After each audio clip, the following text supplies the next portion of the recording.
hearts alive, firestorms, when they strike, you feel the love, sparks will fly. What is the deal, beautiful people? It's your boy Ramon. This is Lifestyles Defined.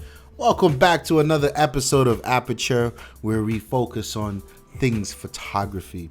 So we got a Q&A or an AMA question a while back about doing some tips and tricks on mobile photography, and I held on to it for a while and decided it's a perfect opportunity to repurpose it under the Aperture episode. So here we are. Now, what does mobile photography mean to me? It means a lot, actually.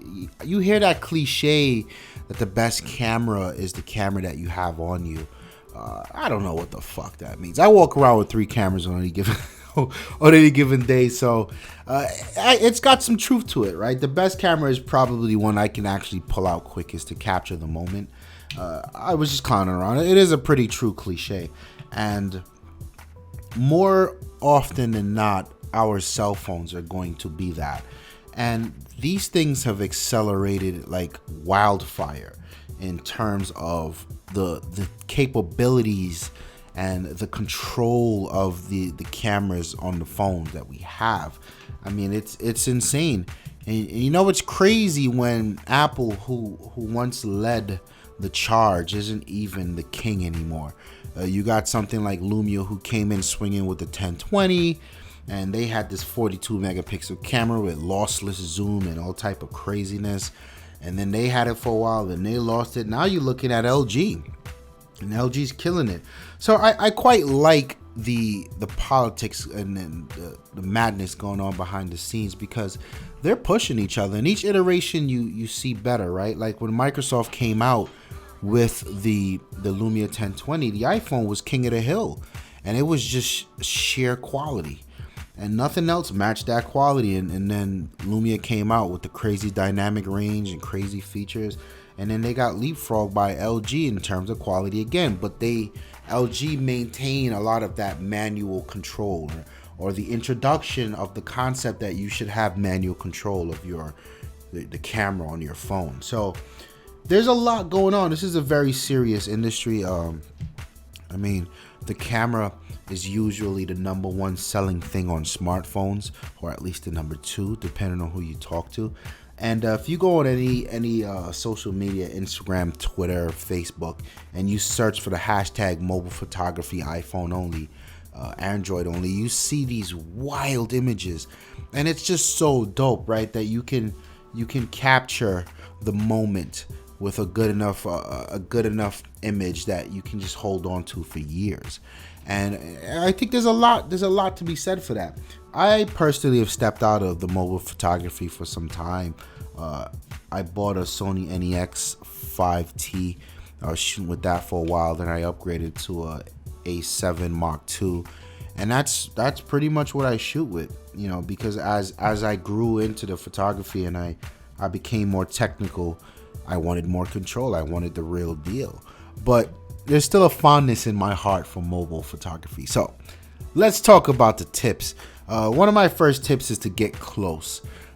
Now, there's such a thing called bokeh. Bokeh is this effect where the camera blurs out the background, because what is in the foreground in front of it has a very pronounced presence. So everything in the background takes the view. So if you look now at this camera, right, whatever's behind me is probably blurred out. You probably can't see much. So let me see if it'll focus on my finger and really show you what bokeh is. Is it focusing? I can't tell. I got the lens hood on. It should be focusing. So now it's focused on my finger, you know, my face, my hat, everything should be a little less blurred out. And now here it comes back in. So that effect is called bokeh. And you can achieve that relatively easy on a camera with a zoom lens. Now, on your phone, you don't have a zoom lens. So my advice to really recreate that look, that stature of whatever you're shooting, is to get close to your subjects. And this goes hand in hand with an old photography or composition trick. Get on the same level as your subject, right? If you're shooting a car, get down low. Now, don't just stand there no, get down low, because it makes it seem so much larger than life. It gives it a powerful stance. So get close, get down low, and you'll be amazed at the pictures that you get.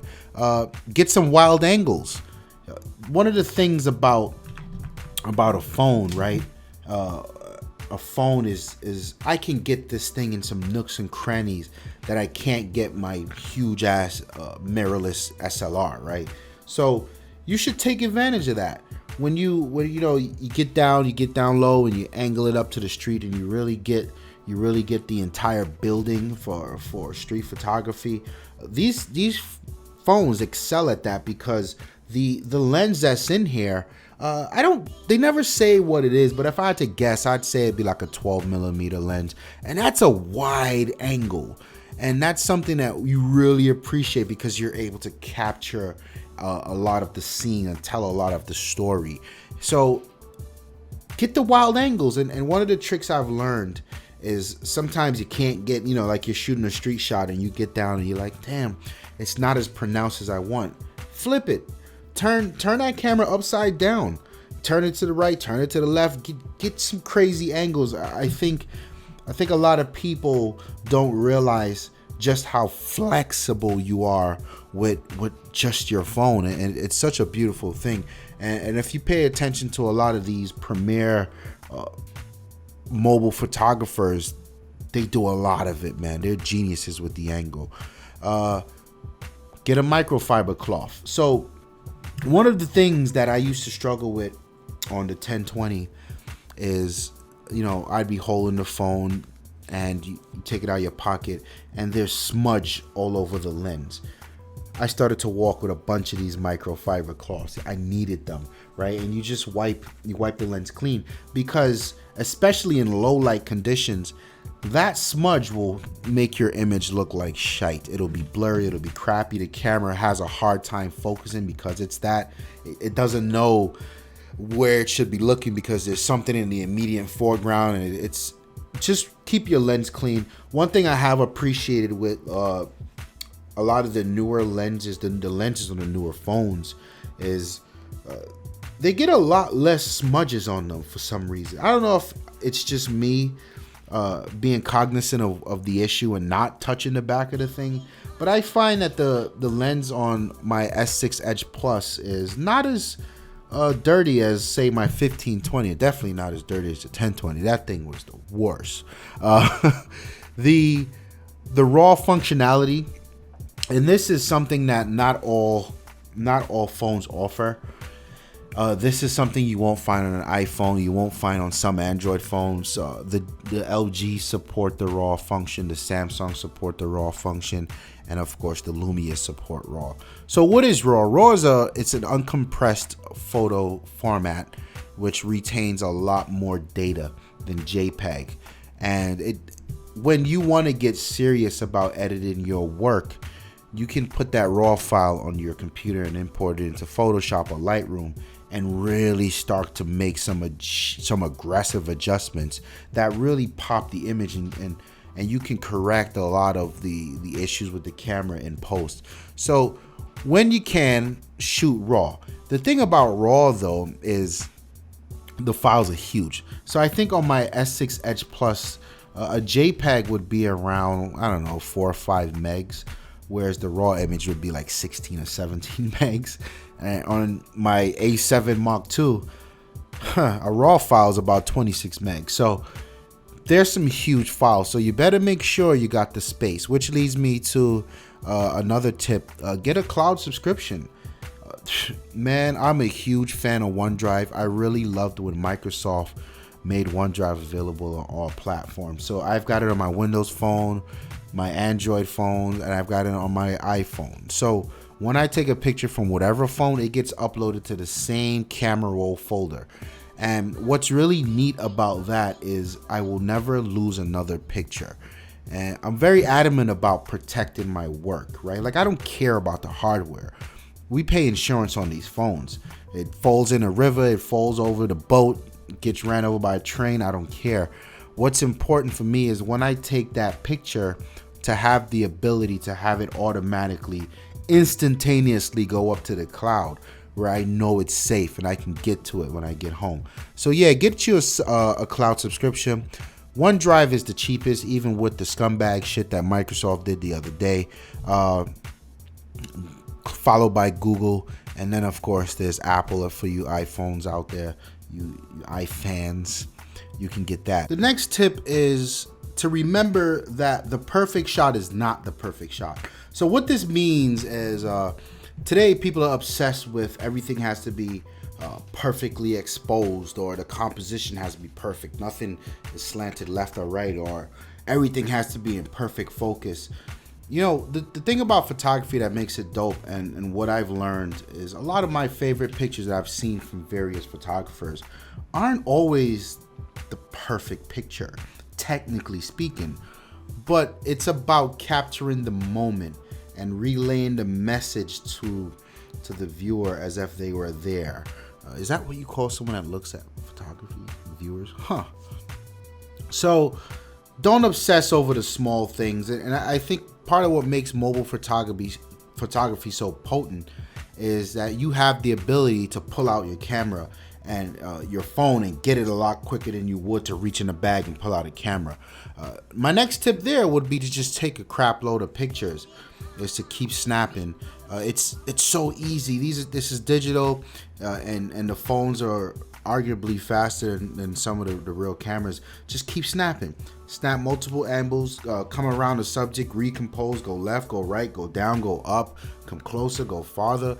Just snap multiple angles until you get home, and then you look through and say, okay, which one do I like the best? And you attack it that way. It costs you nothing besides storage, which is why it's important to get that cloud subscription, right?